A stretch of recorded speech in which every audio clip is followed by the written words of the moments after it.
You're a woman who has a hard time saying no. This could be for a number of reasons. First of all, you could be concerned with how other people are feeling about you saying no.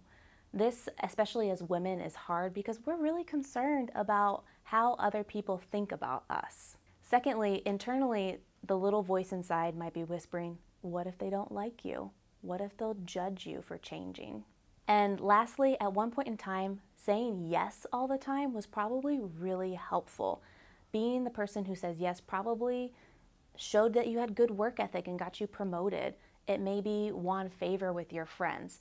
Saying yes can be really helpful and a considerate thing to do. The problem is that when you say yes all the time, it can leave you feeling overwhelmed, overloaded, and uncared for by other people. The truth is, saying no is really hard, especially if you care about people. In my practice, I work with a lot of women who have a hard time saying no. And here's two things that I have found to be really helpful. The first thing is really vital. You have to learn to value your own sense of worth. If you don't value your time and your energy, nobody else will. And your time and energy really matters. So the first thing that's really important is to change the way you think about yourself, that you are very valuable.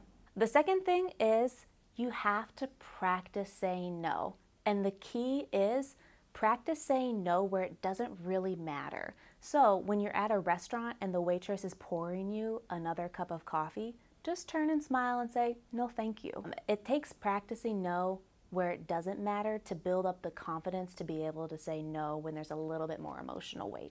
Once you continue to practice saying no where it doesn't really matter, you can start to then do it more confidently in places where there's more emotional tension or emotional weight. So like when you're at your mother's house and she offers you dessert and you're thinking, I don't want dessert, but you don't want to offend your mother and you don't want her to maybe not like you, that's when that practice before really matters because you're used to this feeling of saying, no, I don't really want that.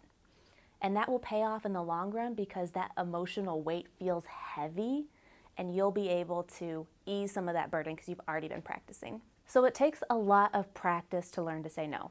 So say it often and say it like you mean it.